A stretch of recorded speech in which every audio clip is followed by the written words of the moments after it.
Hey guys, what's up? This is Arceus, aka Taken27. Welcome back to my channel and to my first ever threat dungeon run video. Now, I've gotten many comments, emails, questions, comments, concerns, yada yada yada, the whole 9 yards of pretty much anyone you can bum me about something. And a lot of it's been about, hey, Arceus or Tank It, I can't hold threat. A lot of people seem to have trouble holding threat in dungeons for the most part. So I'm going to try to make this video um, only about threat, and I'm going to try to give you guys as many pointers as I can.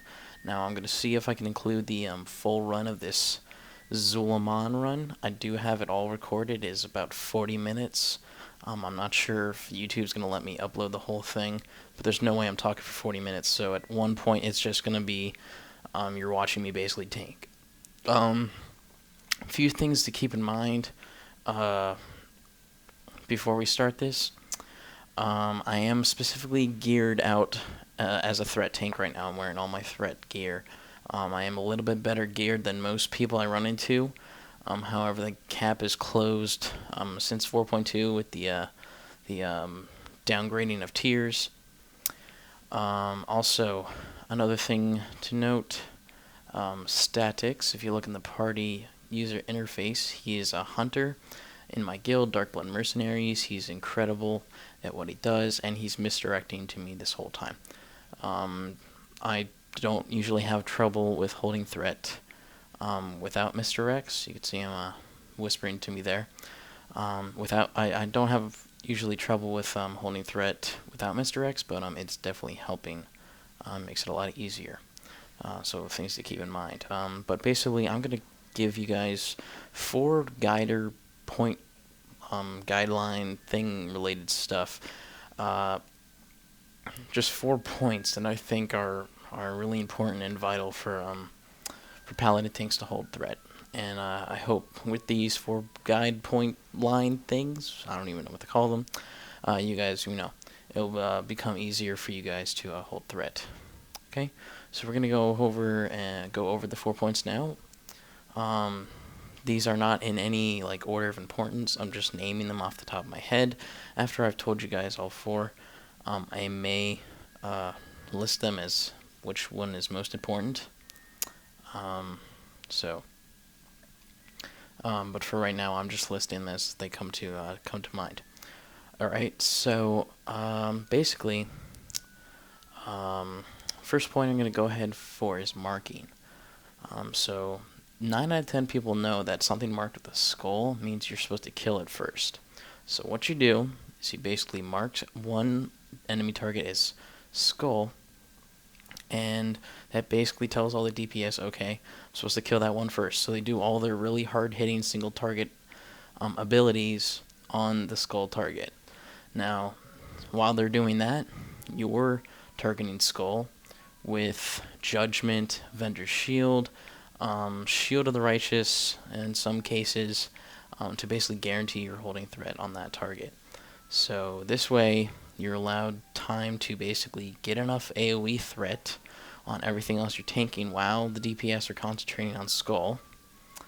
And so by the time they kill Skull, you have enough threat on everything else to where you should hold it for the rest of the fight. If you're still having trouble with just marking one target with Skull, about 8 out of 10 people know that targets marked with X are the second to kill target. So the kill order for most people goes Skull, you're supposed to kill first, and X is killed secondary.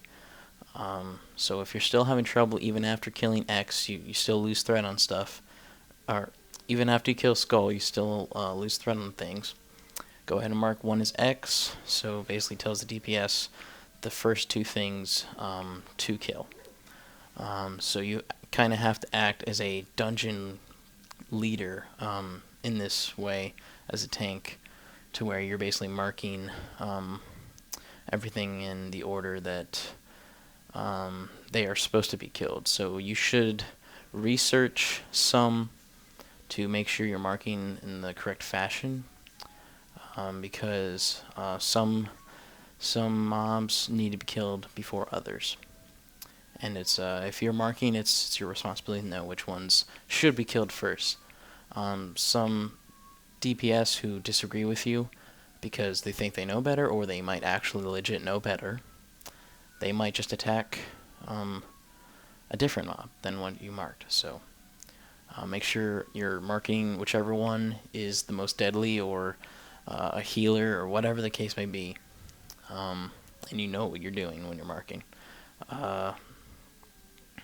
Another advantage, another thing to have an advantage on holding threat is being a group leader. That way you can do ready checks before a boss encounter. I also like to call out incoming right before pulling a boss, and I just pop my offensive cooldowns, so Inquisition and Wings, and then I just get my first Shield of the Righteous off, and it's usually no problem at all. One thing to note for this actual instance is I'm using Hammer of the Righteous for this fight because the little brown birds, the Syrian eagles that come down periodically, if hit with my hammer, they'll actually die from that. So I'm helping out the DPS quite a lot by doing that. So if you're wondering, but normally for single target tanking rotation, you're gonna want to use Crusader Strike. Okay, going on to the second point I want to make about threat tanking is CC. So you don't see me CC too much because I am a little bit overgeared. I definitely have enough health and survivability, even with my threat gear on, to basically take quite a pounding. But even in this instance, even with a tank that's well geared, you will have to CC. CC, not only does it make it easier on you and the healer, but it can also help you out with threat. So if there's any question in your mind of I don't know if I can tank this group of ads without CCing, I recommend CC at least 1 or 2 targets. The reason why is if you have less targets to actually tank, if you're tanking less targets, that means it's easier to switch between the two of them in the case of losing threat. Or it's just easier to tank less targets because it's just easier. Like, I don't know how to explain it. It's just the less targets you have to tank, the easier it gets for you as far as holding threat. A good example of me actually explaining it instead of just talking about it is Shield of the Righteous. So for AoE tanking, you usually want to use Inquisition because it increases your holy power damage across the board. So basically, you're hitting everything a little bit harder than usual for about 12 seconds with the three charges of holy power with Inquisition. Now, if you're tanking less targets with either CC or you're just, the next pull is only 2 ads, then you may want to consider using Shield of the Righteous. Personally, I use Shield of the Righteous if I'm tanking 2 or less targets. I also like big numbers, so I like to use it a lot. So even if I'm tanking like 3 groups or three mobs, I may just Shield the Righteous just because I like to see big numbers. But in all seriousness, if you're tanking less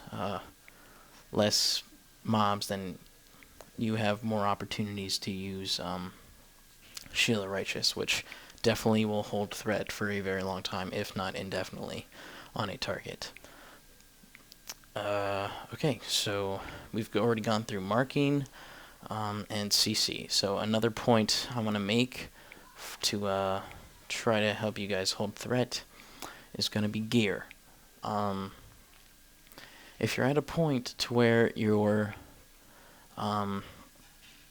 where you can run through Zandalaris, which are the ideal dungeons to chain run right now because of all the benefits they give you. If you're at the point to where you can chain run those and you're not like dying every 2 pulls, or you're not getting killed in boss fights or anything like that, and you're able to pull a lot of the instance by yourself without CCing, you may want to start considering getting some threat gear. So the deal with threat gear is basically you have a different set than your normal tanking gear, but it's not like drastically different. You're not changing like every single piece. So the threats that I'm wearing right now, that was close. The threats that I'm wearing right now is I swapped out my chest, my shield, my wrists, and my sword, and I believe that's it. And all you do if you want to wear some threat gear is you just look for plate gear that's obviously a tanking piece, but it's got expertise or hit rating on it. Now, expertise and hit rating are your primary threat stats. You don't want to get crit or anything like that, but expertise and hit will help you hold threat because basically you're hitting more with hit rating and you're not being dodged or parried with expertise. So it just makes sense that the more hit rating expertise you have, the more you're gonna hit, the more threat you're gonna have. So when I tank a dungeon, I go ahead and I swap out those pieces I already listed, and I basically just swap them out for threat pieces. So pieces that got expertise and hit on it, so where I have a lot more hit and a lot more expertise than I normally do when I'm tanking a raid boss. So this way I could basically, just hit more and be dodged and parried less. So it's just naturally you'll have more threat. So this is another great way if to help you out if you're having a problem with holding threat, as you will miss less and be dodged and parried less, as I've said it like 3 times already. Okay, so that is the third point. The last point I wanted to come to, it would be rotation, your abilities that you're using. So obviously you should know that if you're tanking multiple targets, you use Hammer the Righteous. If you're tanking single target, you're using Crusader Strike. Other things to keep in mind when you're tanking multiple, this poll's bullshit by the way. When you're tanking multiple targets is that you should be using Hammer the Righteous. I like to use Consecration as like a filler. So instead of, say, using Avenger's Shield or Holy Wrath, I use Consecration. Or I might even start with Consecration or whatever. Whatever the deal may be. God. So basically, what I'm trying to say is, if you're still having trouble with threat and you're tanking multiple targets, it's important to pay attention to what abilities you're using. So obviously Hammer, already talked about that. Another thing to make sure you're doing is for your Holy Power dump, Inquisition. Now I already told you my little house rule of if there's like 2 or less targets, I usually Shield of the Righteous. Just because I like big numbers, and I'm not going to lose threat on that secondary target. I'm at that point. You may still want to use Inquisition if you're having trouble, but it shouldn't be a problem. But it's important to keep in mind while you're AoE tanking, while you're trying to hold threat, that for multiple targets you should be using Inquisition as your Holy Power dump. This increases your overall holy power damage, or holy damage, sorry, can't talk today, and will basically just make it easier for you to hold threat. And if you're doing it properly, you should have 100% uptime on that, which is awesome. So yeah, other important things to keep in mind for holding threat is Righteous Defense. So I actually have Healbot while I'm not in this video, but normally when I'm tanking and raiding, I have Healbot set up to where if I left click, I Righteous Defense, which basically means whatever target I just left clicked on the Healbot party or raid interface, gets 2 targets taunted off of him. I wouldn't recommend using this to get ads off of the main tank or off tank, because you might accidentally taunt something you're not supposed to. But if someone's pulling aggro at the start of a pull, you can go ahead and use Righteous Defense on them and taunt up to 2 targets off of them. They'll run straight to you for about I think 4 or 5 seconds, and during that time you'll be able to hammer, Holy Wrath, Consecrate, whatever you need to do to basically grab them for good. Another nice thing that Paladins have as a utility for holding threat is Hand of Salvation, and this can be easy to forget, but it is a pretty nice ability. Basically, it reduces, unless you glyph into it, which I don't recommend as a Paladin tank, unless you glyph into it, it is basically reducing the overall threat of your given target, whoever you cast it on, by, I believe it is 2% for 10 seconds. Doesn't sound like a lot, but it is significant. I like to do this on melee DPS at the start of the fight. So right before I pull, I go ahead and I Hand of Salvation on a melee DPS target. Melee DPS are more likely to pull threat off of you, and if they do, you'll have very little reaction time before whatever they just pulled starts hitting them, because they're usually right next to it. Whereas as range, you'll have the opportunity to taunt back before it gets close. So Hand of Salvation is a great utility for holding threat. It's great to, like I said, cast on a target that's renowned for grabbing threat early on, and it's definitely a very useful tool when you're trying to hold threat. Another way you can use Hand of Salvation, just as a like an off point before I go ahead and leave you guys, is when you're doing a switch, like a tanking switch, you can actually Hand of Salvation the other tank to reduce their threat enough to where they can continue to do their rotation without threatening to pull off of you. So if you're like off tanking a Molten Lord, you can cast Hand of Salvation on a target on your main tank, just to decrease their threat enough to where they can continue to do their rotation while you start main tanking the Molten Lord or whatever. I'm just using Fireland's example, but whenever you need to do a tank switch, don't use it often, because other tanks may be pissed off that you're reducing the threat, but whatever. So this is our legendary wipe. But other than that, I'm going to go ahead and sign off now. That's pretty much all I can offer you guys. I hope what I told you guys is helpful, but that's pretty much not much else that I have to offer, really. But I'm going to try to keep this thing running for the full sequence of the actual run.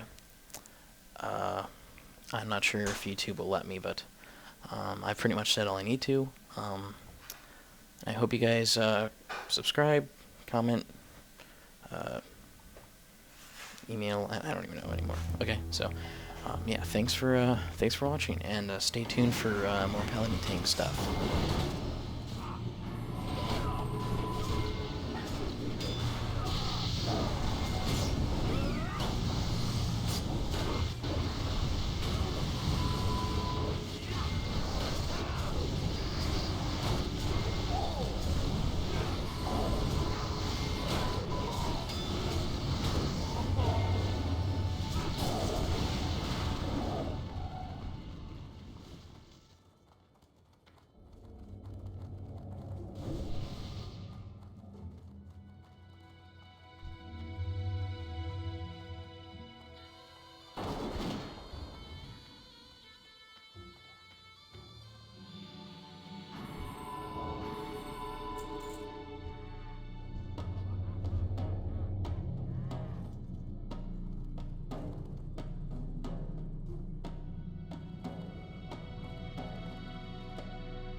try to keep the Amani Empire down.